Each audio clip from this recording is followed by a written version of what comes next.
Hello बच्चों, स्वागत है आपका। 12वीं फिजिक्स हिंदी माध्यम में हम पढ़ रहे थे इलेक्ट्रोस्टैटिक्स, स्थिर विद्युत की। उसमें हम चल रहे थे आवेश के गुण। आवेश में हमने गुण पढ़ लिए थे, कल एक दो गुण देखा था और हमने देखा था कि वस्तु आवेशित कैसी होती है, किसके कारण से आवेशित, जिम्मेदार कौन होता है, मैन जिम्मेदार। तो मैन जिम्मेदार हमने दिया था, जिम्मेदारी इलेक्ट्रॉन को दी थी। यदि इलेक्ट्रॉन वस्तु में आएंगे जाएंगे या जैसे इलेक्ट्रॉन निकल गए तो क्या होगा, आ गए तो क्या, उसके कारण से होगा। तो हमने दो देखी थी, चीजें देखी थी, एक वस्तु ली थी। यदि इलेक्ट्रॉन आ गए, इसमें इलेक्ट्रॉन आ गए तो कौन सा चल जाएगा, इलेक्ट्रॉन आ जाएंगे इसमें। तो प्रोटॉन और इलेक्ट्रॉन पहले से थे, इलेक्ट्रॉन और आ गए, इलेक्ट्रॉन पे माइनस आवेश होता है, तो ये ऋणात्मक आवेश आ जाता है इसमें। फिर हमने देखा वस्तु से इलेक्ट्रॉन निकल गए, इलेक्ट्रॉन का निकलना कौन सा आवेश होगा, इलेक्ट्रॉन, प्रोटॉन और पदार्थ में देखो प्रोटॉन और इलेक्ट्रॉन होते हैं। इलेक्ट्रॉन चले गए, प्रोटॉनों की संख्या ज्यादा रहेगी तो प्लस आवेश हो जाएगा, इसमें प्लस आवेश से हो जाएगा। या धनात्मक आवेश, ये दो आवेश हमने पढ़े थे, धनात्मक और ऋणात्मक। हमने ये जाना इसके नाम प्लस और माइनस क्यों रखे थे, किसने रखे थे, बेंजामिन फ्रैंकलिन ने रखे थे। बीजगणितीय योग और इनका घटाना हो सके इसलिए रखा था इनका नाम। अब हम देखते हैं, ये दोबारा देखते हैं थोड़ा बहुत कि जब समान प्रकृति के आवेशों में प्रतिकर्षण होता है, ये मैं कल ही पढ़ लिया था, और असमान आवेशों में क्या होता है, आकर्षण होता है। ये देखो समान प्रकृति के प्लस धनात्मक आवेश ऋणात्मक आवेश एक दूसरे को प्रतिकर्षित करेंगे, ये इधर खिसकेगा, ये इधर खिसकेगा। अब जब असमान आवेश है, प्लस है माइनस है, दोनों के मध्य आकर्षण का लगेगा, कौन सा लगेगा, आकर्षण होगा। ये देखो असमान है, पहले माइनस आ गया फिर प्लस है, एक ही बात है, उल्टा इसका। अभी क्या होगा, आकर्षण होगा। दोनों असमान है, असमान में आकर्षण होगा, जैसे चुंबक में होता है। हम एग्जांपल ले, जैसे एन को माने हमें नॉर्थ ध्रुव, ए माइनस को माने नॉर्थ ध्रुव और प्लस को माने साउथ दक्षिण पोल और माइनस को उत्तरी पोल। अभी के मध्य एन और एस, आप सभी को पता है कि दोनों में आकर्षण होगा, दोनों में आकर्षण होगा। सेम इसी प्रकार से इन आवेश में होगा, दोनों में आकर्षण होगा।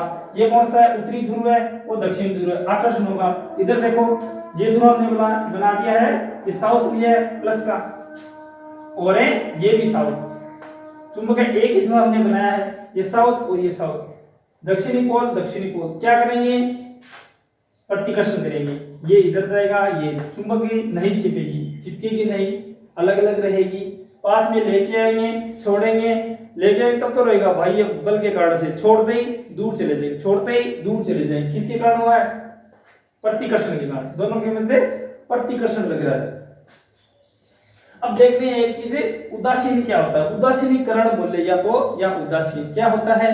जैसे आपने इसे बोलते हैं न्यूट्रल इंग्लिश में। ऐसे एन कहाँ लिखा देखा गया, जैसे बाइक में मीटर में एन लिखा होता है, ग्रीन लाइट में ये जलता है, ग्रीन लाइट के साथ ये जलता है। तो न्यूट्रल का मतलब हुआ ना गेयर डला है ना आपने गेयर निकाला है, ये कंडीशन है, तो वो कंडीशन है, स्टेबल कंडीशन है न्यूट्रल। एक हम एग्जांपल है, जैसे हमारा पेन है, हम आपसे क्वेश्चन करूं इस पे आवेश बताओ, इस पे आवेश बताओ, कौन सा आवेश होगा, प्रोटॉन है, न्यूट्रॉन है, किसी तो पदार्थ से तो बनी है, कौन सा आवेश होगा अभी के लिए। तो जितने इसमें प्रोटॉन है उतने इलेक्ट्रॉन है, तब दोनों के प्लस और माइनस इक्वल हो गए और जीरो आवेश बचा।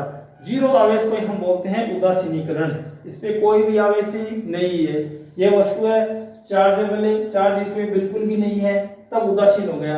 एक उदाहरण और ले, जैसे ये ले कोई धातु का गोला है, इस पे एक कूलम आवेश है और प्लस आवेश है, ये प्लस दिखा दिया। ये दूसरा है माइनस आवेश, ये हमने माइनस आवेश दिखा दिया, कितना है, सेम ही आवेश है, बराबर है, एक कूलम और एक कूलम आवेश है, धनात्मक आवेश और ऋणात्मक आवेश। दोनों को पास में लेके आएंगे, दोनों को स्पर्श करा देंगे, टच करवा देंगे, तो इस पे तो प्लस था एक, और इस पे एक ही माइनस होगा, माइनस आवेश है तो माइनस आवेश, प्लस एक और माइनस एक दोनों क्या हो गए, कैंसिल हो गए, जीरो आवेश बचा। इसे हम उदासीनीकरण बोलते हैं या उदासीन स्थिति।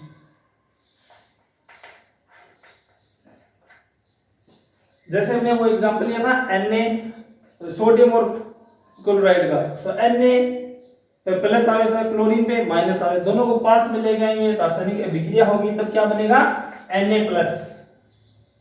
Na+ NaCl बनेगा। अब NaCl पे देखो कोई आवेश दिख रहा है क्या? नहीं है, इस पे आवेश नहीं है। अब ये उदासीन है, ये हमारा नमक है जो उदासीन है। मैग्नीशियम क्लोराइड देखो Mg पे प्लस होता है और क्लोरीन पे माइनस, जब दोनों मिलेंगे रासायनिक अभिक्रिया होगी तो क्या बनाएंगे? MgCl बनाएंगे। अब ये क्या है? आवेश है, अब उदासीन हो गए, रासायनिक अभिक्रिया पूरी होगी, आवेश शून्य हो गया, दोनों पे आवेश नहीं है। इसी प्रक्रिया को या ऐसी गतिविधि को हम बोलते हैं उदासीनीकरण या न्यूट्रल होना। तो एक वस्तु जैसे ये चौका टुकड़ा, इस पे आवेश नहीं है अभी, यदि किसी वजह से इलेक्ट्रॉन आया गया, आदान प्रदान हुआ इलेक्ट्रॉन का, तब ये आवेशित होगी। चलो हम देखते हैं नेक्स्ट गुण, विद्युत आवेशों की योज्यता। यहाँ पे योज्यता का मतलब होता है जोड़ना या जोड़, ऐड होना, एक दूसरे में आवेश जुड़ेंगे, इसे बोलते हैं योज्यता। Additivity, additivity of a electric charge. आवेशों की योज्यता का नियम भी बोलते हैं इसे, या योज्यता नियम भी बोलते हैं। ये क्या होता है? ये योज्यता का मतलब मैंने बता दिया, जोड़ना होता है। तो जितने आवेश होंगे सभी को क्या करेंगे? जोड़ देंगे। वस्तु या पदार्थ पे जितने भी आवेश होंगे, जैसे ये कोई पिंड है, इसकी ऐसी आकृति है, इस पे देखो यहाँ पे कुचालक है, कुचालक में मैंने आपको बता रखा है कि आवेश जहां देंगे वही आवेश रहेगा। जैसे यहाँ हमने दे दिया 2 कूलम आवेश, प्लस का दिया है, यहाँ पे 1 कूलम आवेश भी प्लस का दिया है, यहाँ पे -5 कूलम आवेश हमने माइनस का दे दिया, ऋणात्मक आवेश है, और इधर हमने दे दिया -1 कूलम आवेश, इधर हमने दे दिया। इन हिस्सों पे ये आवेश दिख रहा है। अब बात करें पदार्थ पे कुल आवेश कितना होगा, तो हम प्रॉपर्टी ये वाली लगाएंगे, योज्यता का नियम। ये क्या बोलता है कि जितने भी सारे पदार्थ पे आवेश है, कुल आवेश इनके योग के बराबर होगा। तो कुल आवेश कितना होगा? सभी आवेशों को जोड़ देंगे हम। जोड़ेंगे कैसे? सभी को बीजगणित योग के तरह जोड़ेंगे। जैसे बीजगणित में हम जोड़ते हैं, 1 में 2 जोड़ा, 3 है, 3 में 1 जोड़ा, 4 है, उसी प्रकार सभी को जोड़ेंगे। क्यों जोड़ पाएंगे सभी को? देखो 2 राशियां 11वीं क्लास में पढ़ रखी है, एक सदिश होती है, दूसरी अदिश होती है। सदिश को हम डायरेक्ट जोड़ सकते हैं क्या? नहीं जोड़ सकते, उनको सीधे बीजगणित नियम की तरह इनको जोड़ नहीं सकते। जैसे त्रिकोणमिति में इसमें होता है ना, जैसे ये 3 है और ये 4 है, इनका योग कितना होगा? 5 होगा। कितना होगा? 5। जब सदिश में 3 सदिश है, 4 सदिश है, जब सदिश की बात चले, यहाँ बल हो, संवेग हो, त्वरण हो, इनकी जोड़ने की बात करें तो 5 होगा, और वैसे जोड़े तो 4 3 7 होगा। जोड़ सदिश में अलग होगा, तो अदिश गुणा होगा इनका, अदिश गुण, सॉरी अदिश योग होगा इनका। अब अदिश योग क्यों होगा? क्योंकि आवेश एक अदिश राशि है, आवेश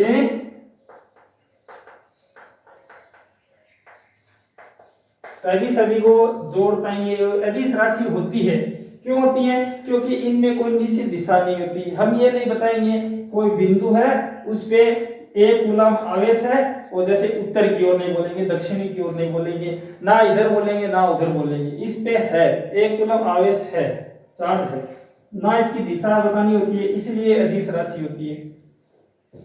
चलते चलते विमा और याद कर लेते हैं। विमा कितनी होती है? डायमेंशन।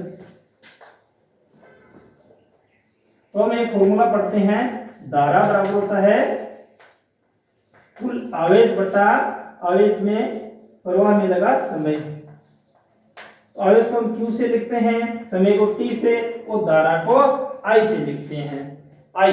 तो धारा को हम एम्पियर मात्रक होता है, समय का सेकंड होता है, आवेश का कूलम होता है। तो यहाँ पे धारा का हो गया, तो यहां से आवेश निकालेंगे, आवेश Q बराबर होगा I इंटू T, Q कलम का, तो C बराबर हो गया I का, किसमें लिखते हैं? एम्पियर में, टाइम को सेकंड में, एम्पियर सेकंड, यही एक ऐसा ही मात्रक ही है, ये भी आवेश का मात्रक है। कौन सा? Ampere second, ampere second, ampere second ampere second मात्रक है इसका। अब देखो एम्पियर को किसमें लिखते हैं, देखो एम एल टी और ए, ये हमने विमा ले ली, तो इसमें एम द्रव्यमान कितना है, द्रव्यमान नहीं है, एल लंबाई लेंथ कितनी है, लेंथ भी नहीं है, टाइम टी टाइम है इसमें कितने सेकंड है, यहाँ पे कुछ एक दो नहीं है, मात्रक की बात हो रही है, तो यहाँ पे है गुणा में एक, तो टाइम में एक, और ए क्या है यहाँ पे, ए एम्पियर है धारा। अब धारा कितनी है, एक, तो ये इसका हो गया। अब इसको कुछ नहीं छोड़ेंगे, इसको जीरो लगा देंगे, M0 L0 T1 A1, ये होगी विमा। आवेश की विमा, आप इतना नोट कर लो, कॉपी पेन साथ में रखा करो। चलो हम देखते हैं योज्यता के नियम में क्या होता है। तो इस निकाय या वस्तु पे कुल आवेश कितना होगा, तो कुल आवेश निकालते हैं। कुल आवेश होगा टोटल Q बराबर किसके होगा, ये सारे आवेश के योग के बराबर होगा। योग कैसा होगा, बीजगणितीय योग, अदिश राशि है, हम योग कर सकते हैं सीधा सीधा, जैसे करते हैं ना किलोग्राम। किलोग्राम क्या है, अदिश किलो, अदिश राशि है, 1 किलो में 1 किलो जोड़ा 2 किलो हो गया, और वैसे ही जोड़ेंगे ना टाइम में, 1 घंटे काम किया फिर 2 घंटे काम किया, कितने घंटे काम हुआ, कुल 3 घंटे काम हुआ, सीधा सीधा जोड़ दिया, क्योंकि ये है अदिश राशि। उसी प्रकार हम जोड़ेंगे कि कुल आवेश है जो कितना होगा। यदि मान लेते हैं इस जगह को हमने बोला ये पहली जगह है, ये दूसरी जगह है, और ये तीसरी जगह, और ये चौथी जगह, 4 जगहों पे आवेश है निकाय में, तो 4 जगह पे जोड़ देंगे सभी को। यहाँ पे मान लिया Q1 आवेश है, यहाँ पे Q2 आवेश है, यहाँ पे Q3 आवेश और Q4, कितने भी आवेश हो 7 Q5 Q6 Q7 Q8 ऐसे जोड़ देंगे सभी को। तो Q1 या Q1 की जगह कितना आवेश है, प्लस 2 कूलाम आवेश, 2 की जगह प्लस 1 कूलाम आवेश, 3 की जगह माइनस 5 कूलाम आवेश, 4 की जगह माइनस 1 कूलाम आवेश, सभी को ऐसे जोड़ देंगे। तो 1 से 1 कैंसिल हो गया, 1 प्लस का 1 माइनस से कैंसिल हो गया, माइनस के 5 कूलाम है, 2 प्लस के कूलाम है, तो यहाँ पे बच जाएगी माइनस का 3 कूलाम।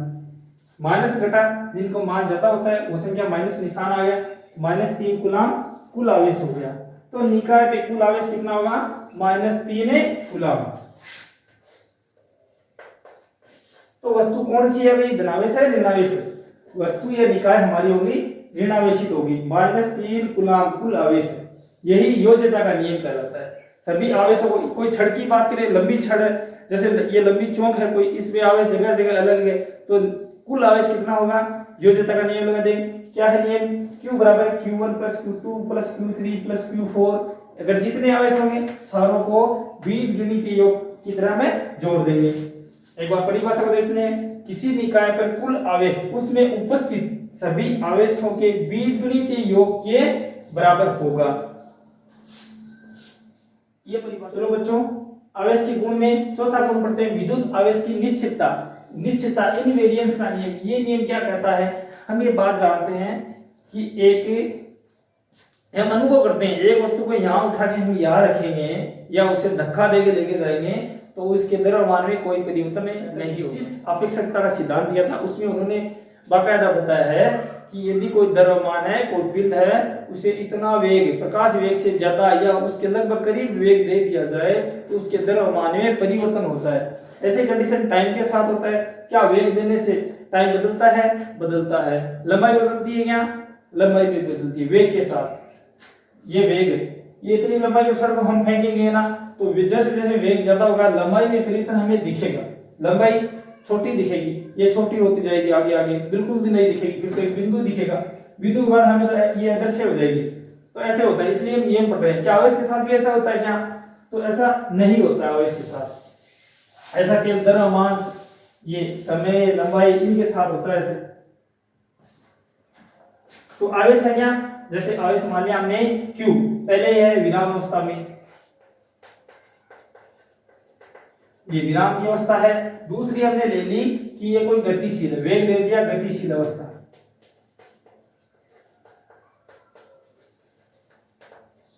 आवेश बदलेगा क्या, नहीं बदलेगा। यदि Q आवेश है तो कितना रहेगा, Q ही रहेगा। जैसे 5 कूलाम आवेश है, बहुत वेग दे दिया, ऐसे प्रकाश की वेग से कर दिया हमने, थ्रो कर दिया, तब भी कितना रहेगा, 5 कूलम आवेश ही रहेगा, आवेश ही नहीं बदलेगा। तो हम ये सीधा सा बोल सकते हैं इसे देखने पे कि वेग पे आवेश निर्भर नहीं करता। तो लिखो आवेश वेग वेलोसिटी v पर निर्भर नहीं करता। वो भी लिख लेते हैं कि द्रव्यमान करता है क्या, द्रव्यमान वेग पर निर्भर करता है, लंबाई करती है, लंबाई वेग पर निर्भर करती है।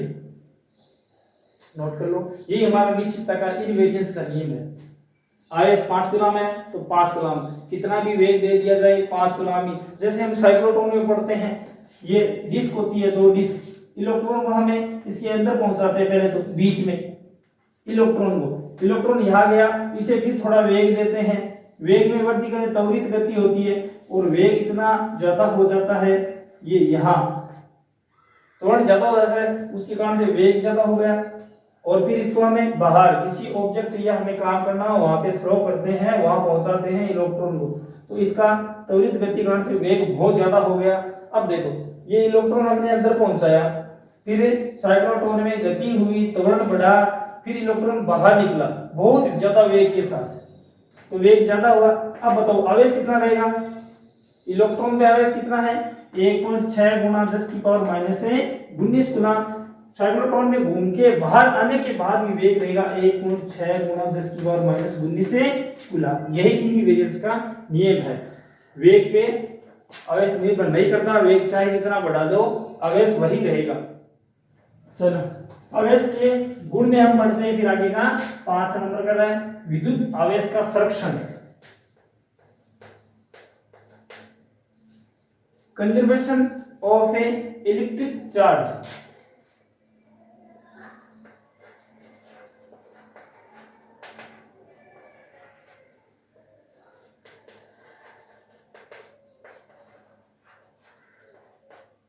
संरक्षण, संरक्षण हमने पहले भी छोटी क्लास में पढ़ रखा है। संरक्षण क्या होता है, जैसे ऊर्जा संरक्षण का नियम पढ़ा है, ऊर्जा संरक्षित रहती है, एक रूप से दूसरे रूप में ढल सकती है, ऊर्जा कभी नष्ट नहीं होती है। तो ऊर्जा कभी भी नष्ट नहीं होती है, एक रूप से दूसरे रूप में आ जाती है, वही नियम है ऊर्जा संरक्षण का नियम कहलाता है। क्या आवेश भी ये नियम फॉलो करता है क्या, देखते हैं। यदि कोई एक आवेश है और दूसरा आवेश है, उनको लेके जाएंगे, वो संरक्षण रहेगी क्या, देखते हैं। जैसे उदाहरण के लिए हम लेते हैं कोई कांच की छड़ लेते हैं, आवेश का मतलब इलेक्ट्रॉन, कांच की छड़ है ये, और एक रेशम का कपड़ा, कोई कपड़ा है तो इस कांच की छड़ पे मैंने रेशम को कपड़े को रगड़ा, रगड़ने से इस पे आवेश आ गया, क्या आ गया, आवेश। अब कौन सा आवेश आएगा, यदि मान ले कि प्लस आवेश आएगा, कांच की छड़ में तो आएगा प्लस आवेश आएगा। और ये कोई रेशम का कपड़ा है, रेशम का कपड़ा, इसमें मान लो हमने आ गया नेगेटिव आवेश आ गया, जितना प्लस आएगा उतना ही माइनस आएगा, जितना प्लस, जैसे 3 3 6 है तो यहाँ पे कितने होंगे, ये इतने प्लस आ गए। अब क्या हुआ, हमने पढ़ रखा है कि जिम्मेदार कौन होता है आवेश के लिए, इलेक्ट्रॉन होते हैं, तो इलेक्ट्रॉन का आदान प्रदान हुआ है क्या, हाँ जी हुआ है। कैसे हुआ है, कांच की छड़ से इलेक्ट्रॉन निकल गए, किसमें आ गए, रेशम के कपड़े पे आ गए। दिख रहा है कितने इलेक्ट्रॉन, 1 2 3 4 5 और 6 इलेक्ट्रॉन आ गए, 6 इलेक्ट्रॉन आ गए, 6 इलेक्ट्रॉन इधर आ गए। तो कांच की छड़ पे तो प्लस आवेश आ गया, धनात्मक आवेश आ गया, और रेशम के कपड़े पे ऋणात्मक आवेश आ गया। ये साफ दिख रहा है, देखो। अब एक बात बताओ मुझे कि इलेक्ट्रॉन कहीं बाहर से आए क्या, दोनों के बीच हमने घर्षण करवाया तो छड़ पे प्लस आवेश आ गया, इसी के इलेक्ट्रॉन निकल के किसमें आ गए, रेशम के कपड़े पे आ गए। बोलो आवेश कहीं बाहर से आया क्या, नहीं आया, इलेक्ट्रॉनों का आदान प्रदान हुआ है। इसलिए हम बोल सकते हैं कि आवेश को हम ना तो उत्पन्न कर सकते हैं, उत्पन्न किया गया हमने नहीं, इससे इसमें लेके आए, केवल स्थानांतरण हुआ, उत्पन्न नहीं। तो ना तो हम आवेश को उत्पन्न कर सकते हैं, ना ही इन्हें नष्ट कर सकते हैं। नष्ट भी नहीं कर सकते हैं। चलो उदासीन की प्रक्रिया लगाते हैं, फिर से करते हैं। ये रेशम का कपड़ा है और छड़ है, इनको टच करवा दिया, स्पर्श करवा दिया, बीच मिला दिया इनको, तो इस पे तो प्लस आवेश था, इस पे माइनस आवेश था। अब दोनों क्या हो जाएंगे, इसके इलेक्ट्रॉन, कांच के इलेक्ट्रॉन कपड़े पे आए थे, अब फिर से क्या करेंगे, कांच में चले जाएंगे। तो पहले कैसा आवेश था, उदासीन था, फिर से उदासीन हो गया, तो ये उदासीन हो गया। तो नष्ट हुए क्या, इलेक्ट्रॉन नष्ट हुए नहीं हुए, कांच में फिर से चले गए, उदासीन हो गए, न्यूट्रल हो गए। यही नियम है संरक्षण का कि विद्युत आवेश है जो सुरक्षित रहते हैं, ना तो उत्पन्न होते हैं ना ही नष्ट। यहाँ आवेश के संरक्षण में एक उदाहरण लेते हैं, जैसे हमने ले लिया एक तो इलेक्ट्रॉन ले लिया, एक इलेक्ट्रॉन का एंटी पार्टिकल होता है परमाणु में, पॉजिट्रॉन होता है, पॉजिट्रॉन और इलेक्ट्रॉन को, ये इलेक्ट्रॉन है ये पॉजिट्रॉन है, दोनों के आपस में टक्कर करवा देते हैं, इनको मिला देते हैं, तब क्या देखते हैं क्या होगा। तो एक तो प्लस है, एक में माइनस है, एक में प्लस है, जब भी दोनों टकराएंगे ना तो एक एनर्जी रिलीज करेंगे या एक किरण रिलीज करेंगे, जिसको हम बोलते हैं गामा रे। क्या बोलते हैं, गामा रे, गामा किरण।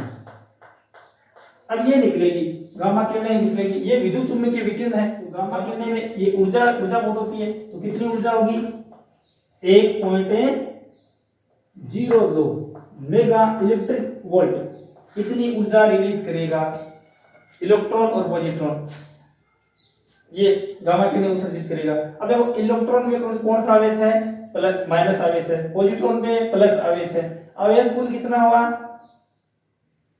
दोनों टकराएंगे, आवेश हुआ, इधर आवेश है क्या, नहीं है, गामा किरणों पे आवेश नहीं है, तो यहाँ पे आवेश हो जाएगा 0, और ये मिलके क्या करेंगे, माइनस प्लस कट जाएंगे, तो यहाँ पे आवेश 0, और इधर भी आवेश क्या है, इधर भी आवेश 0, तो आवेश पहले भी 0 था, आगे भी 0 हो गया, तो यहाँ पे आवेश से संरक्षण है, कंजर्वेटिव है आवेश। हम फिर से वो एग्जांपल लेना चाहेंगे, Na+ है, और फिर अभिक्रिया होगी क्लोरीन का, क्या बनाया, NaCl। अब आवेश कितना है भाई, 0 है, उदासीन है, 0 आवेश है। पहले आवेश कितना था, जितना प्लस था उतना माइनस, जितना धनात्मक उतना ऋणात्मक, तो कुल आवेश तो 0 ही हो गया, और फिर कुल आवेश कितना है, 0 है। इसलिए आवेश में संरक्षण नियम की पालना करते हैं। एक एग्जांपल और देखते हैं, नाभिकीय अभिक्रियाओं का। क्या नाभिकीय अभिक्रियाओं में भी ऊर्जा संरक्षण का नियम लगता है, सॉरी आवेश संरक्षण का। नाभिकीय अभिक्रियाएं जैसे यूरेनियम है, थोरियम है, ये सभी रेडियोएक्टिव तत्व हैं, नाभिकीय हैं। तो इनमें देखते हैं कि क्या आवेश है जो संरक्षण रहता है। हम लेते हैं यूरेनियम बाण में परमाणु क्रमांक 238 होता है, ये टूटता है किसमें, थोरियम 90, 234 प्लस एक कण को और छोड़ देता है, ये हीलियम के 2 कण को छोड़ देता है, 2 को अलग कर देता है, और थोरियम में टूट जाता है। यूरेनियम बाण में किसमें टूटा, थोरियम और हीलियम में। तो थोरियम का परमाणु क्रमांक 90 है और हीलियम का होता है 2 होता है। अब देख लो इधर, यह इलेक्ट्रॉन की परमाणु क्रमांक है, इलेक्ट्रॉनों की संख्या, इलेक्ट्रॉनों की संख्या कितनी है, 92 है, कितनी है, 92। अब थोरियम की 90 और हीलियम की 2, कितने होगी, 92 होगी। तो इलेक्ट्रॉन या जितना आवेश था उतना ही अभिक्रिया के बाद भी आवेश है, अब ये देखो यूरेनियम टूटा है थोरियम और हीलियम में, तो अब ये हीलियम ये टूटा है, इसे एल्फा कण बोलते हैं। हाँ, ये एल्फा कण वही है जिन्होंने रदरफोर्ड ने उपयोग किया था और नाभिक की खोज के लिए एक स्वर्ण पत्रिका ली थी और उसमें हीलियम एल्फा कणों की बौछार की थी। तो जो हीलियम कणी होती है इसमें आवेश होता है, ये धनात्मक आवेश होती हैं।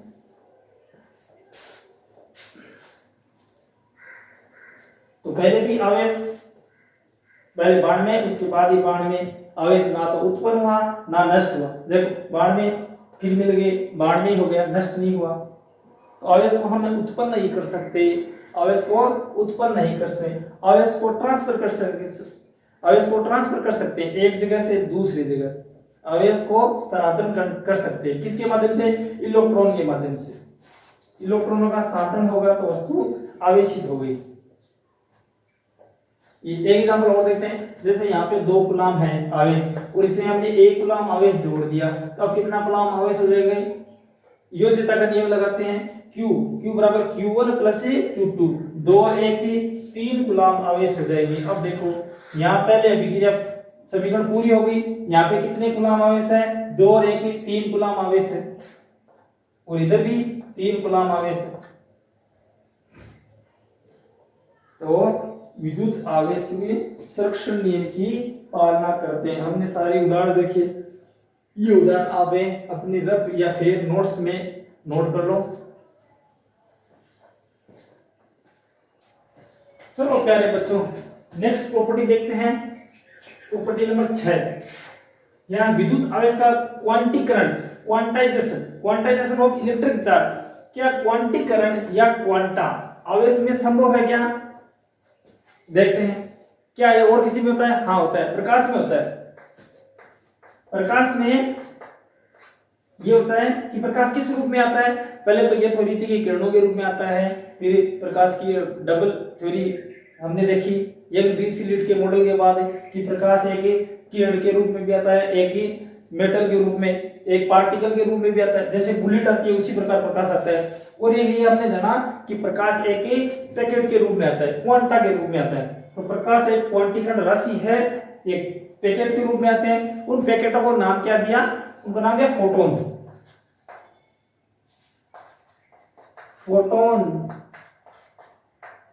फोटोन के रूप में आता है प्रकाश। तो प्रकाश या लाइट एक ही क्वांटाइजेशन है या क्वांटीकृत राशि है। इसी प्रकार देखते हैं आवेश है कि नहीं है।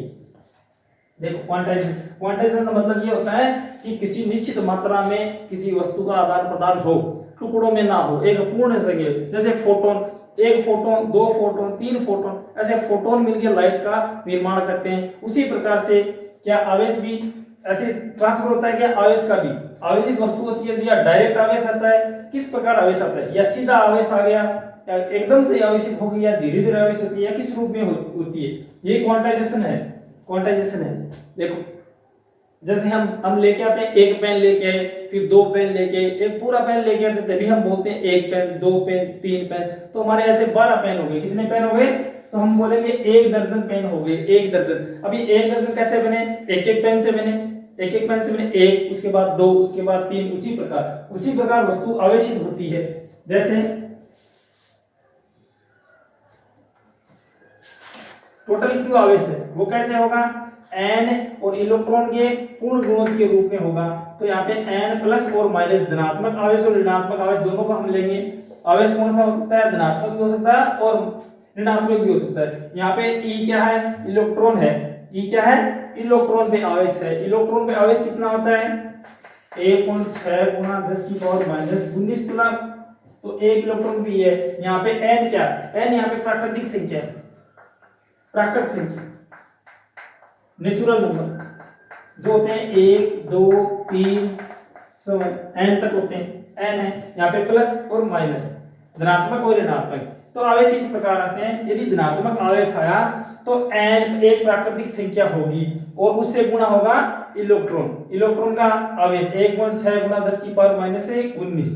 जैसे यहाँ बात करें कि एक n की जगह 1 ले तो 1 इलेक्ट्रॉन पहले आया, उसके बाद 2, फिर 3, फिर 4 गुना 1.6 गुना। इसी प्रकार से वस्तु आवेशित होगी, ट्रांसफर होगा या क्वांटाइजेशन होगा। तो इस एक राशि को हम क्या बोलेंगे? आवेश का क्वांटीकरण बोलेंगे, क्वांटा बोलेंगे। Quanta plus minus n e, ये क्वांटा है, आवेश का एक क्वांटा।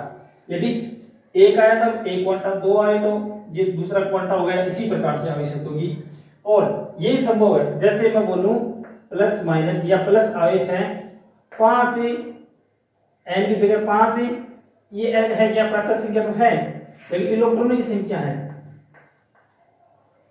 इलेक्ट्रॉनों की संख्या। कितने इलेक्ट्रॉन आए? 5 इलेक्ट्रॉन आए। एक इलेक्ट्रॉन में आवेश कितना होता है? 1.6 गुना 10 की पावर माइनस 19 कूलम, तो उससे 5 को गुना करेंगे, इतना आवेश किसी वस्तु पे आ गया या स्थानांतरण हो गया। यदि इलेक्ट्रॉनों की संख्या कितनी ले लें, 6 गुना 10 की 6 को गुना करेंगे 1.6 गुना 10 की पावर माइनस से 19 कूलम पे। इसी प्रकार से आवेश का स्थानांतरण होगा। तो आवेश एक क्वांटीकरण राशि है, आवेश एक क्वांटीकरण राशि है, क्वांटा है, आवेश का एक क्वांटा है। जैसे प्रकाश में होता है, लाइट आती है फोटोन के रूप में, उसी प्रकार आवेश भी एक क्वांटा राशि, ये जो राशि है इसके रूप में आएगा। वस्तु कितने इलेक्ट्रॉन आए, जितने इलेक्ट्रॉन आए उसके 1 इलेक्ट्रॉन के आवेश से गुना होंगे, उतने आवेश में है। तो क्या यदि इसकी जगह मैं ले लूं हाफ या दशमलव में संख्या, वो पॉसिबल है क्या? जैसे आवेश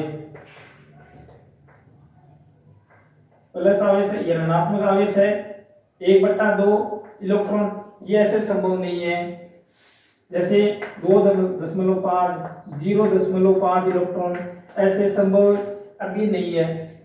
कुछ जगह देखे गए हैं, क्वार्क बोलते हैं, क्वार्क पार्टिकल देखे गए हैं, लेकिन अभी ये प्रूफ दिए हुए इनका अस्तित्व नहीं है, एक जगह अस्तित्व नहीं। जैसे इनका है, ये यदि 5 इलेक्ट्रॉन है एक वस्तु पे तो ये इनका अस्तित्व है, ये बहुत देर तक रहेंगे, जब तक उदासीन ना हो तब तक आवेश उसी वस्तु पे रहेगा। लेकिन ये क्वांटाइजेशन वाले ये क्वार्क है, ये इनके अस्तित्व नहीं है, कभी होते हैं कभी नष्ट हो जाते हैं। अभी चल रहा है इनका प्रयोग चल रहा है। हम तो इतना ही पढ़ेंगे कि आवेश क्वांटीकरण राशि है, और जो इलेक्ट्रॉनों की संख्या है, इलेक्ट्रॉनों की संख्या वो आवेश के पूर्ण गुणज के रूप में होगी। देखो